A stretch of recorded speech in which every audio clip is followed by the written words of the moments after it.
Hi, everybody. Good afternoon. My name is Bill Vitiello. I am the Director of Institutional Relationships and Marketing here with the Victory Bank in Limerick. Welcome to this edition of Chamber Chat with the Tri-County Area Chamber of Commerce.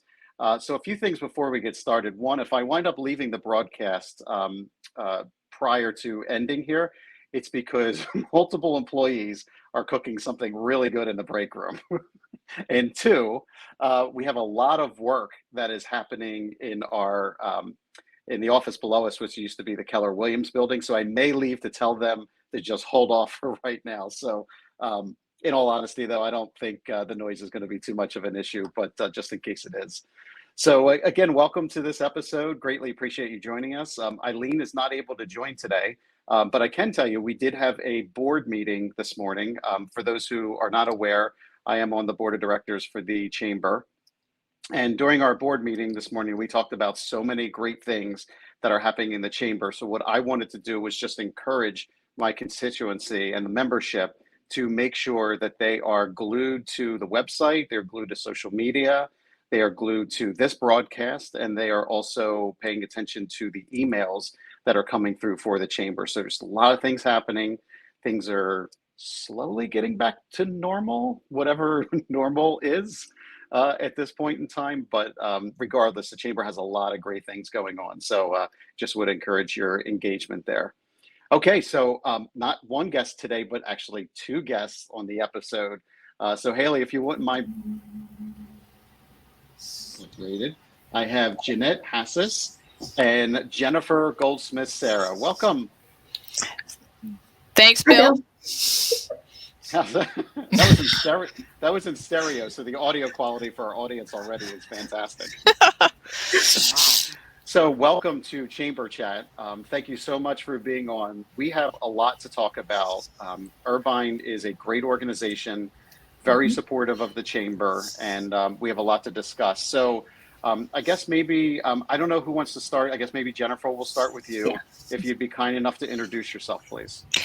Thanks, Bill. I'm Jennifer Goldsmith Cerra. I'm the Director of Communications here at Herbein, and we're so happy to be here today on Chamber Chat. I'm so excited about it. My husband teaches at Montgomery County Community College, so I love the connection there. And it's just so happy to be here to talk about Herbein and how excited we are to be growing. And just I'll hand it back to you, Bill. What do you need to know? And I want to talk to you about Herbein. Absolutely. We're going to come back to you in just a moment. Sure. Jeanette, could you introduce yourself, please? Hi, yes, I'm Jeanettee Hassis. I am a CPA, and I work here at the North Charlotte location in Pottstown. And I joined Herbein last year after 25 years with another regional firm. So it's been a great time so far, and I'm looking forward to a lot more with Herbein and our clients. Yeah, no, we were chatting at one of the chamber luncheons previous when you had let me know that you were going to be on the show. So I'm excited to talk with you a little bit. Yes. Jennifer, let me go back to you if you don't mind. I know Herbein's been around for a long time. I don't know if most folks realize that. Could you tell us a little bit about the history, please?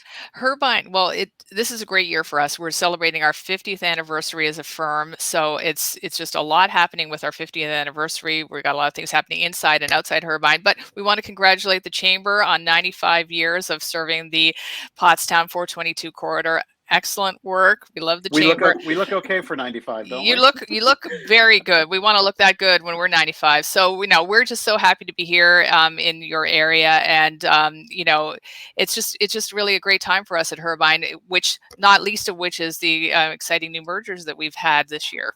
I'm teeing it up for you, Bill. Yeah, go ahead. Chat about it. Well, Jeanette joined us, has recently joined us. We also have two new firms that joined us in January, Capoletti, Pinter and Company, and Lamastre Group. They're both very well known in the area. Jeanette's with one of our existing Pottstown offices. That was the former Michael Cross and Company, now one of our Pottstown locations. So Jeanette brings a lot of talent and energy to Pottstown, and we just have so many great people in the area. We're just so excited to serve you.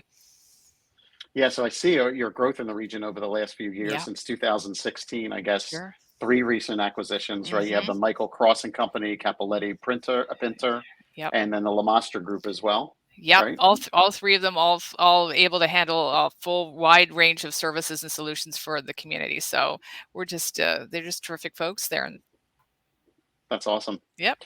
So Jeanette, tell us a little bit about Herbein, please. Well, we have obviously 50 years of service. We go back to Carl Herbein, who was the founder of the company, and he was very big into the agriculture and the dairy farming. So we have consultants we still have on our team, and we have a whole area devoted just to that. We also have a couple more. We had another acquisition last year, a merger last year with Mustetler HR Solutions, and they bring a whole extra group of people and a whole team to help us with our clients in servicing them with their employee needs, any of their HR areas. And then we also have another group that is, we call it FOS, which stands for Financial Outsourcing Solutions. And they help with the financial institutions with different compliance, risk management, and all of that. I have one of their team members shares our space here in our Pottstown location, just because it's closer for than driving up to Allentown. So we're blessed to have her here with us. So I've gotten to learn a lot more about FOS while she's been here. So, sure. And then we also have obviously Herbein, and we have everything. We do accounting, we do the tax, we do business valuations, we help with transitioning with family members, helping with estate planning, helping with merging companies, you name it. We got you covered for everything. Nice. I like it. So I don't know who this question is more geared towards. So just raise your hand if you don't mind who's going to answer. But, let's say I'm watching this podcast or this Chamber Chat live or I'm listening to it. If I'm a new business and I want to engage with you, can you kind of take me through maybe what some of the steps might be? Like, what are the first types of communication you have with a potential client, and what kind of questions do you ask? I know that might be a little bit loaded because you have a lot of questions to ask, but just give a general sense that if I'm a business owner, what kind of information I might need to be prepared with. So who would like to answer that? Do you want me to take it, Jennifer? I'm going to Jeanette on this one. Yeah. Go for it. Okay. Yeah. I've actually had a number of people reach out to me this past year. And it varies depending on where they're at in the process, whether they've already started their business and they're an existing business, or whether they're just getting started.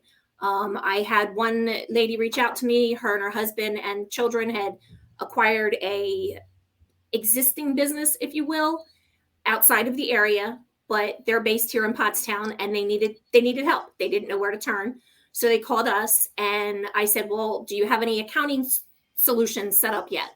A lot of our clients work with QuickBooks. We have a QuickBook consultant on staff. And I said, "Do you have anything?" And she said, "No, we're literally just purchasing this business, and we don't know where to go." So I've guided her through it and helped her in what records they need to keep, what accounting records, QuickBooks consultant helped her with setting up the QuickBooks file and gave like a crash course in training on how to use it.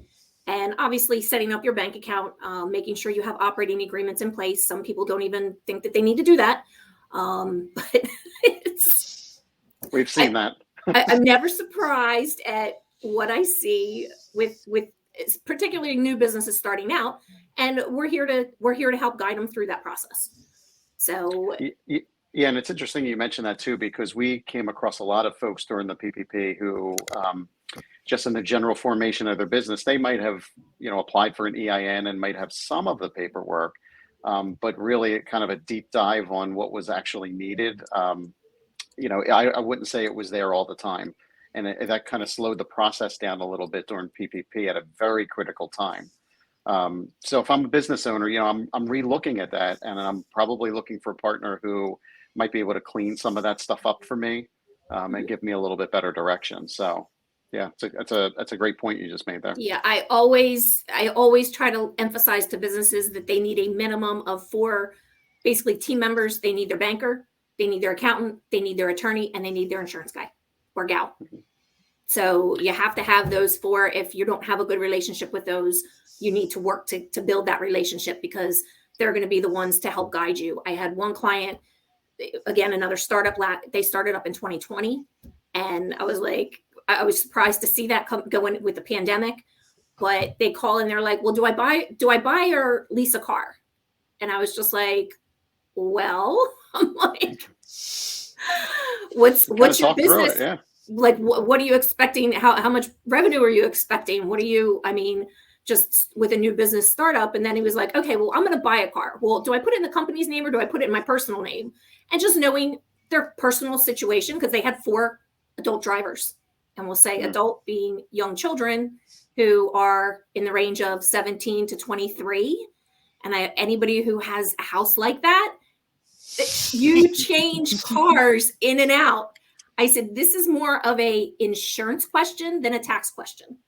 Mm-hmm. And they were just like kind of floored that I would say that. But I'm like, you need to make sure you're covered and that vehicle's covered for any of your drivers. So if you're going to put it in the company name, you need to make sure your insurance company's okay with that and that they know that that's going to happen. And they called me and they thanked me and they said, yeah, they were told not to do it that way. So again, those four key players as far as keeping your business successful is very important. See, and this is why you got to talk to somebody, because Herbein they have the skill set. They have the people who have seen this before and can navigate it for you. Jeanette, so again, you've been with Herbein for a short time, but could you tell us a little bit about your history, please? Your employment history. I have spent 25 years in public accounting. I specialize in tax. I don't want to say I specialize in tax, in all aspects of tax. Closely help businesses. I don't do any of the publicly traded companies. I do anything non-publicly traded. So any of the tiered partnerships, any of the tiered corporate structures, the S Corps, C Corps, multi-state. So we at Herbein, as well as what I've serviced in the past, businesses are all over the country. And the days of just operating just in Pennsylvania and thinking you're only going to have business in Pennsylvania is kind of a thing of the past at this point. There are some that can still do that, but it's becoming less and less. And so I have that multi-state experience, which also comes with the individuals as well, because we don't only help the business, but we also help the business owners as well, because it's a whole team approach. So with the individuals, you get into the estates and trusts, because it's not uncommon for businesses to be passed on from generation to generation. So I also help with that regard in helping the businesses transition to the next generation or third. I've seen up to 4th generations, and making sure that they have the ability and have the knowledge with the tax aspect of it to be able to understand what this means. Because I ran into a situation the one time I got pulled in and the kids were just like, no, I don't pay taxes. Dad always took care of that. And it's like, well, that's great. That was when Dad was the business owner. He's not the business owner now. He passed away. So now you're responsible for the taxes. And they're like, oh, well, we already spent them. I was like, well, so I've seen so many different things over the years, but I enjoy it. Probably the least part of what I have done is when people basically have a long-time relationship and then the spouse who passed away is the one that we had the relationship with, and they don't even know the surviving spouse. And they're just like, oh yeah, Jeanette, can you meet with so-and-so? Great. So I get to sit here and I get to be the one to say, oh, I need this, I need this, I need this, I need this, to somebody who's never done financial books and records before. And they're saying it's somewhere in the building. Right? They're like, well, it's somewhere in their office. And I'm just kind of like, great. I mean, I actually had one client, I went out to their home because they had been a farmer for a very long time. They were a dairy farmer, and they basically just, after 50 years of doing books, they were like, I'm done.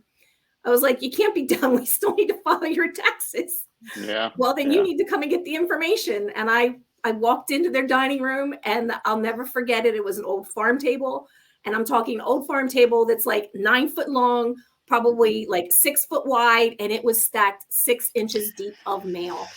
And I was like, oh my goodness, but you do what you have to do. I mean, we're here to service our clients. And if that's what it takes, I'm diving in. Yeah. And I wanted to drill down just a little bit. When you're talking about some of that succession planning, or even when you're starting a business, you know, and I'll often say this, but I think it might be overlooked maybe more than it should be, is that when you're opening a business, you should also plan to exit the business Absolutely. somehow, right? So at what point, you know, if I'm multi-generational and I haven't had that conversation with my family yet, or I haven't gotten a plan, like when do you start, when should you start thinking about it? Like again, I know it might seem natural to say, oh, I'm going to retire soon.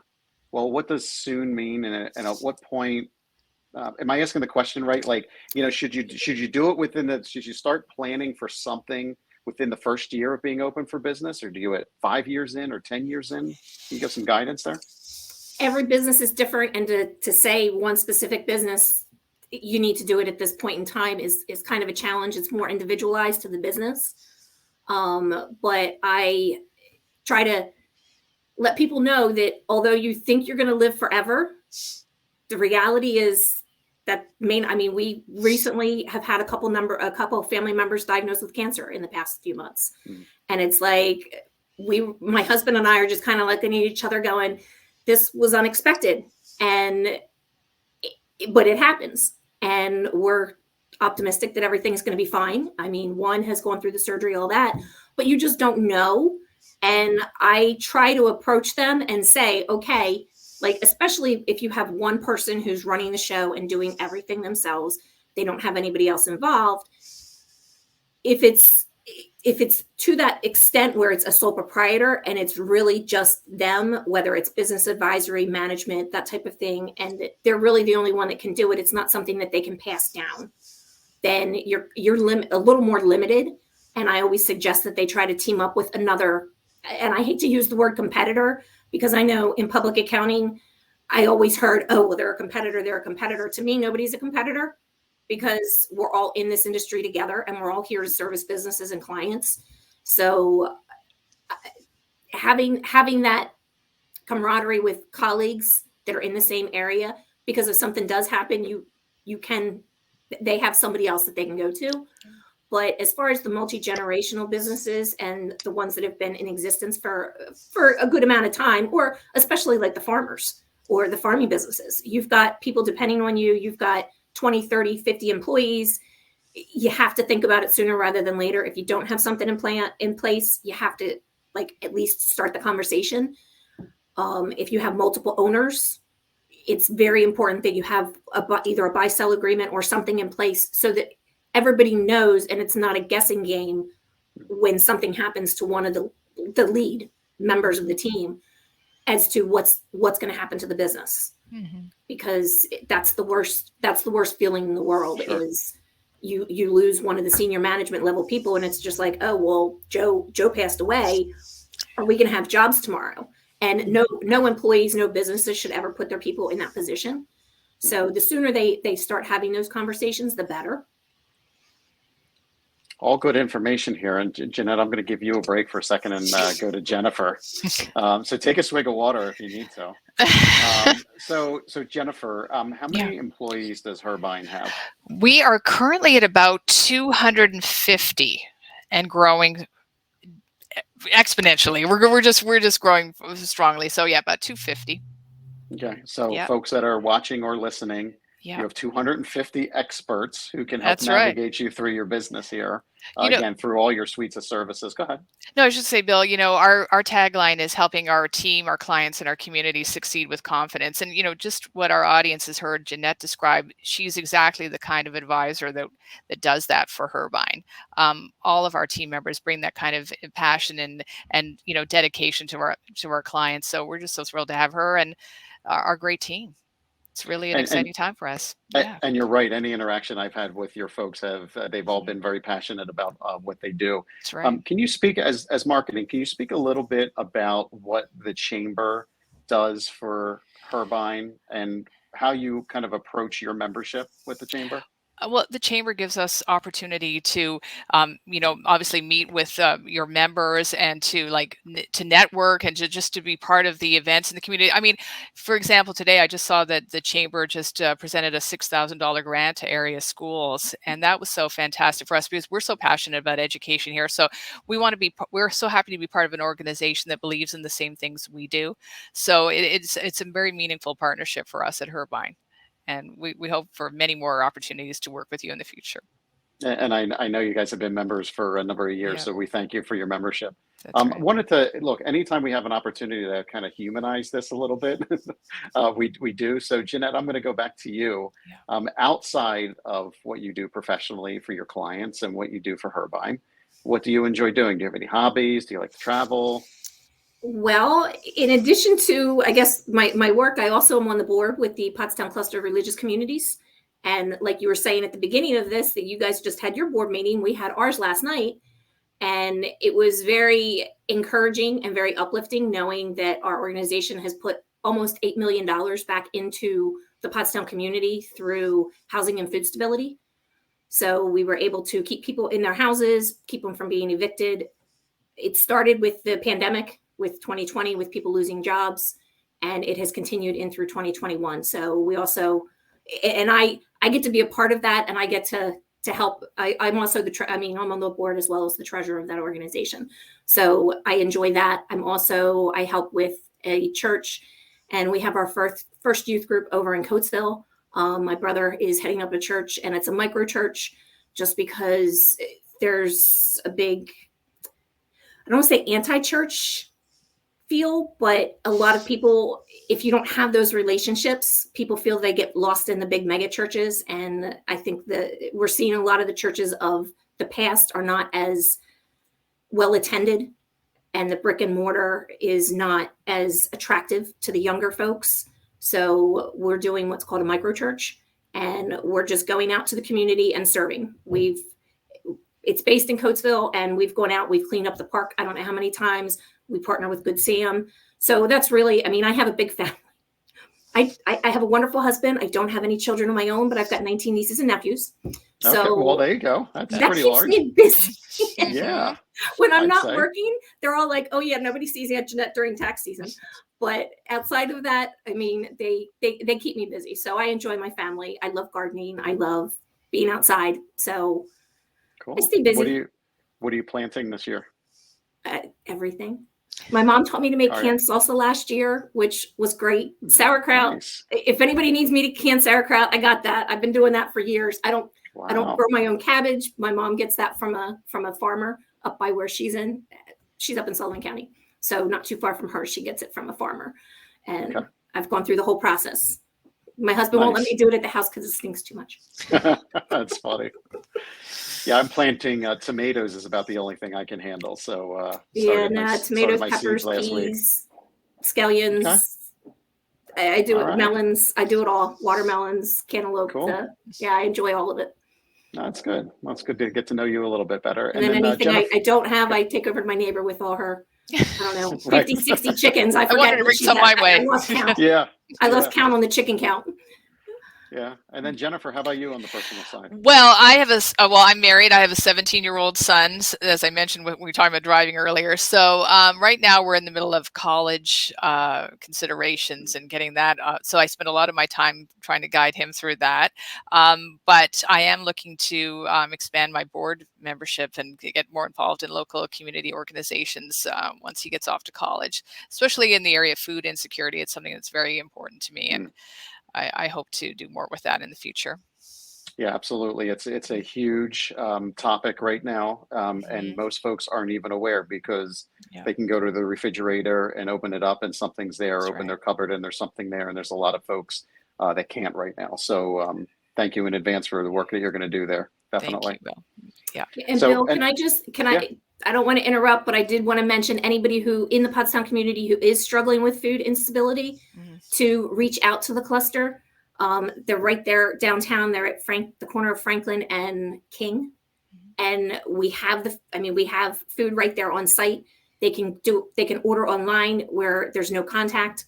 They basically just do everything right through the app, and they can order it online and come and pick it up. We have a van for people who are homebound, who can't get out to get food. There is a gentleman who will deliver.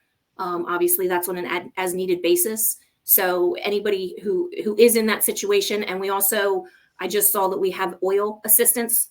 So people who are struggling with it, obviously heating oil has gone up in price. So it's a first come, first serve, but we were given a grant to be able to assist some of the members of the community in that regard as well. Oh, that's great. And thank you so much for mentioning that. And I would ask Haley from the chamber from behind the scenes there, if she wouldn't mind putting that in the episode notes. So folks that are listening or watching this have an opportunity to interact with the Pottstown cluster. So yeah, thank you for mentioning that. That's great. Yeah. Anything else you ladies like to talk about before we go? No, I just want to reiterate again how happy we are to be here. I just want to tell your audience we do have a new website coming later this spring, so we're looking forward to that. We'll be sharing not only our services and solutions, but to Jeanette's point, a lot about what we do in the community as well will be on our new website. So looking forward to that as well. That's awesome. Yeah. Jeanette, any last thank words you. there? Thank you for having us. I mean, it's great to chat with you, and it's not quite the same as meeting you face to face in person at an actual event, but I know it's we will technology soon. And it's there, and we use it. So yeah. And plus this is an opportunity, to have it in this forum this is an opportunity to be able to share it with your folks. So maybe there's some prospects who are interested in working with you. You can send this to them and say, hey, you want to know what we're all about? You want to know what our people are about? I'm going to send you this video link.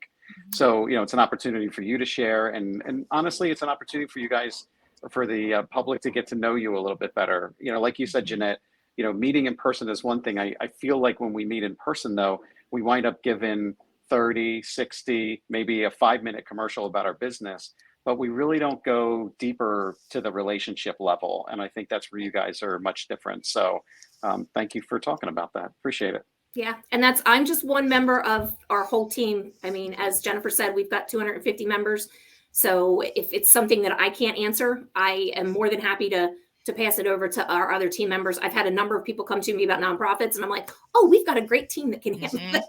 Yeah, that's right. Nice. So nice. I send the nonprofits to the appropriate people. So, but we're here, great. Whatever way we can help businesses, individuals, we're here to service our clients. So that's right. Awesome. Well, thank you so much for being on today. Thank you, Bill. Thank you so much. Sure thing. Just hold on just a moment. Have been Jeanettee Hassis and Jennifer Goldsmith Cerra from Herbein.